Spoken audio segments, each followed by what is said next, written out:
함께 기도하겠습니다. 하나님 아버지, 새날을 시작하는 우리 성도들 축복합니다. 오늘도 새로운 말씀과 또 은혜를 붙들고 이 하루 승리하기를 소망합니다. 우리의 마음 가운데 임재하신 성령님을 따라 오늘도 순종하기를 원하오니 우리 안에 동행하옵소서.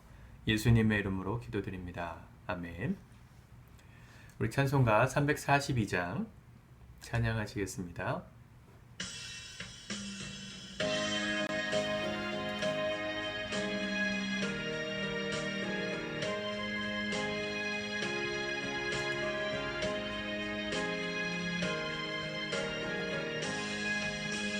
너 시험을 당해 죄 짓지 말고 너 용기를 다해 곧 물리치라.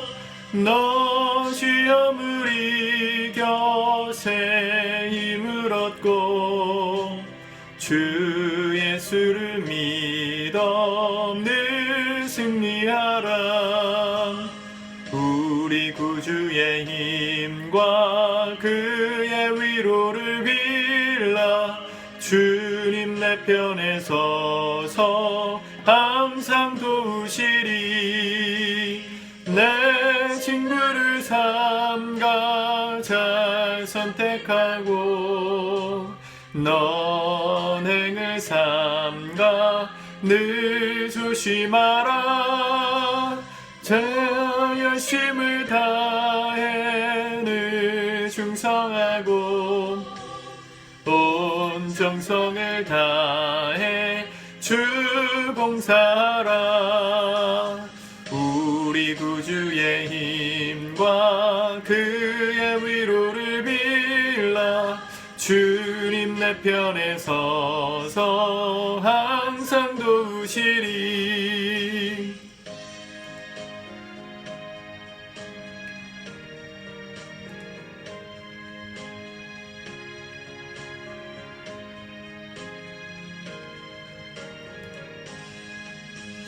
잘 이기는 자는 상 받으리니 넌 낙심치 말고 늘 전진하라. 내 구세주 예수 힘 주시리니 주 예수를 믿어 늘 승리하라. 우리 구주의 힘과 그의 위로를 빌라. 주님 내 편에 서서 항상 도우시리. 아멘. 우리 하나님의 말씀을 오늘 갈라디아서 2장 말씀을 같이 읽고 묵상하도록 하겠습니다. 갈라디아서 2장 1절에서부터 같이 보겠습니다. 시작. 14년 후에 내가 바나바와 함께 디도를 데리고 다시 예루살렘에 올라갔나니 계시를 따라 올라가 내가 이방 가운데서 전파하는 복음을 그들에게 제시하되 유력한 자들에게 사사로이 한 것은 내가 다름질하는 것이나 다름질한 것이 헛되지 않게 하려 함이라. 그러나 나와 함께 있는 헬라인 디도까지도 억지로 할례를 받게 하지 아니하였으니 이는 가만히 들어온 거짓 형제들 때문이라. 그들이 가만히 들어온 것은 그리스도 예수 안에서 우리가 가진 자유를 엿보고 우리를 종으로 삼고자 함이로되 그들에게 우리가 한시도 복종하지 아니하였으니 이는 복음의 진리가 항상 너희 가운데 있게 하려 함이라. 유력하다는 그들 중에 본래 어떤 이들이든지 내게 상관이 없으며 하나님은 사람을 외모로 취하지 아니하시나니 저 유력한 이들은 내게 의무를 더하여 준 것이 없고 도리어 그들은 내가 무할례자에게 복음 전함을 맡은 것이 베드로가 할례자에게 맡음과 같은 것을 보았고 베드로에게 역사하사 그를 할례자의 사도로 삼으시니가 또한 내게 역사하사 나를 이방인의 사도로 삼으셨느니라. 또 기둥같이 여기는 야고보와 게바와 요한도 내게 주신 은혜를 알므로 나와 바나바에게 친교의 약수를 하였으니 우리는 이방인에게로 그들은 할례자에게로 가게 하려 함이라. 다만 우리에게 가난한 자들을 기억하도록 부탁하였으니 이것은 나도 본래부터 힘써 행하여 왔노라. 게바가 안디옥이 이르렀을 때에 책망받을 일이 있기로 내가 그를 대면하여 책망하였노라. 야고보에게서 온 어떤 이들이 이르기 전에 게바가 이방인과 함께 먹다가 그들이 오매 그가 할례자들을 두려워하여 떠나 물러가매 남은 유대인들도 그와 같이 외식함으로 바나바도 그들의 외식에 유혹되었느니라. 그러므로 나는 그들이 복음의 진리를 따라 바르게 행하지 아니함을 보고 모든 자 앞에서 게바에게 이르되 내가 유대인으로서 이방인을 따르고 유대인답게 살지 아니하면서 어찌하여 억지로 이방인을 유대인답게 살게 하려느냐 하였노라. 우리는 본래 유대인이요 이방 죄인이 아니로되 사람이 의롭게 되는 것은 율법의 행위로 말미암음이 아니요 오직 예수 그리스도를 믿음으로 말미암는 줄을 알므로 우리도 그리스도 예수를 믿나니 이는 우리가 율법의 행위로서가 아니고 그리스도를 믿음으로써 의롭다함을 얻으려 함이라. 율법의 행위로서는 의롭다함을 얻을 육체가 없느니라. 만일 우리가 그리스도 안에서 의롭게 되려 하다가 죄인으로 드러나면 그리스도께서 죄를 짓게 하는 자냐? 결코 그럴 수 없느니라. 만일 내가 헐었던 것을 다시 세우면 내가 나를 범법한 자로 만드는 것이라. 내가 율법으로 말미암아 율법에 대하여 죽었나니 이는 하나님에 대하여 살려 함이라. 내가 그리스도와 함께 십자가에 못 박혔나니 그런즉 이제는 내가 사는 것이 아니요 오직 내 안에 그리스도께서 사시는 것이라. 이제 내가 육체 가운데 사는 것은 나를 사랑하사 나를 위하여 자기 자신을 버리신 하나님의 아들을 믿는 믿음 안에서 사는 것이라.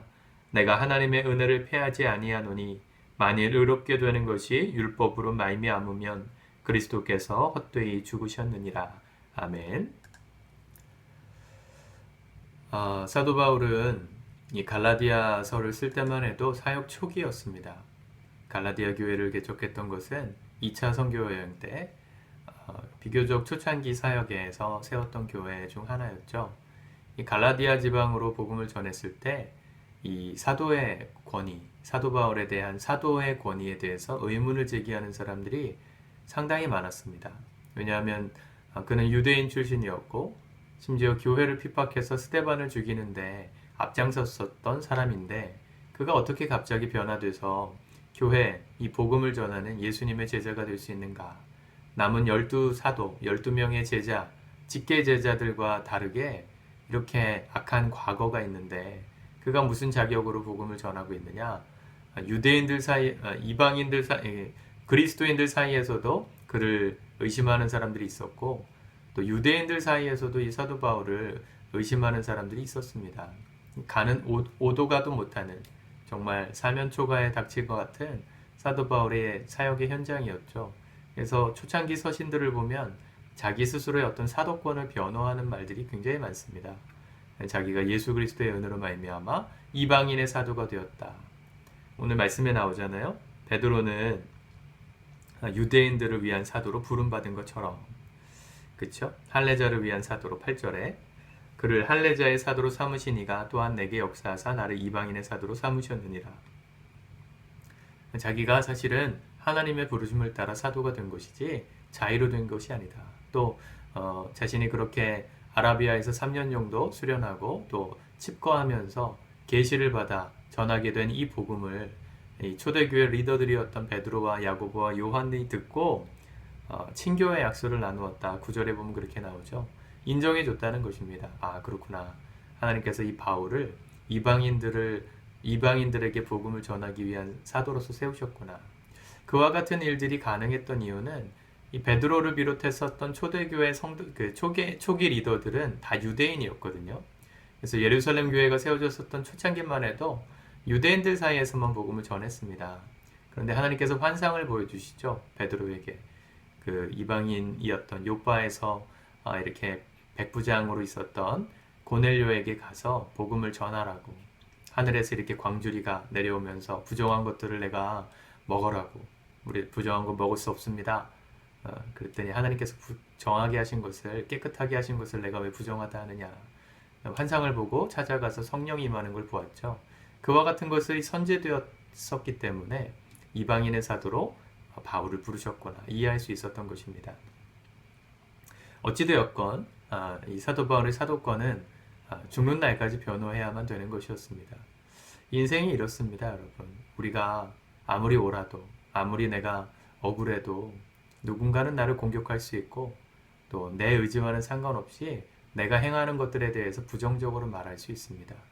그럴 때마다 다 따져가가지고 따지고 묻고 싶은 마음이 왜 없겠습니까? 근데 그렇게 한다고 한들 다 해결할 수도 없습니다. 지혜는 뭘까요? 하나님께 맡기는 거죠. 주님이 아시면 조카리. 주님께서 기억하시면 조카리. 그걸로 충분합니다. 이런 마음으로 살았던 것이죠. 그래야만 우리 갈라디아서 1장에서 보았지만 하나님의 기쁨으로 살 수 있지, 안 그러면 자꾸 사람의 기쁨을 구하기 위해 변명하고 변호하고 사람들을 설득하러 다니느라 시간 다 쓸 것입니다. 우리 그럴 필요 없습니다. 주님을 믿는 사람들이니까 오늘 나의 삶에 주님이 아신다면 그러면 굳이 사람이 몰라줘도 넘어갈 수 있죠. 에피소드가 하나 나오죠. 여기 베드로가 이 14절 보세요. 복음의 진리를 따라 바르게 행하지 아니함을 보고 모든 자 앞에서 게바를 책망하는, 이 베드로를 책망하는 장면이 나와요. 이 베드로가 이방인들하고 밥을 같이 먹다가 12절에 보니까 함께 밥을 먹다가 그 주변에 유대인들, 할례 받은 사람들이 오니까 안 그런 척하고 외식을 떠는 걸 봤어요. 그걸 공개적으로 사도 바울이 비판한 것입니다. 14절, 어찌하여 억지로 유대인을, 그죠? 14절에 보세요. 게바에게 이르되 내가 유대인으로서 이방인을 따르고 유대인답게 살지 아니하면서 어찌하여 억지로 이방인을 유대인답게 살게 하려느냐 하였노라. 사실은 이게 사도 바울의 초창기잖아요. 우리 주일날 배웠지만 사도 바울의 말그릇이 이 당시는 이 정도 수준이었습니다. 주일 말씀을 통해서 사울 같은 말그릇, 죽이는 말, 정죄하는 말, 부정적인 말, 이런 것들을 하는 사람에서 성령의 인도하심을 따라 점점 변화되어서 요나단처럼 살리는 말, 지혜로운 말들을 하는 사람들로 바뀌어가자, 이런 말씀을 드렸는데 사도 바울도 사실은 그 과정을 거쳤다는 것을 알 수 있죠. 사도 바울이 이 당시만 해도 복음에 아주 열정이 불타던 초기 단계여가지고 맞는 말을 했어요.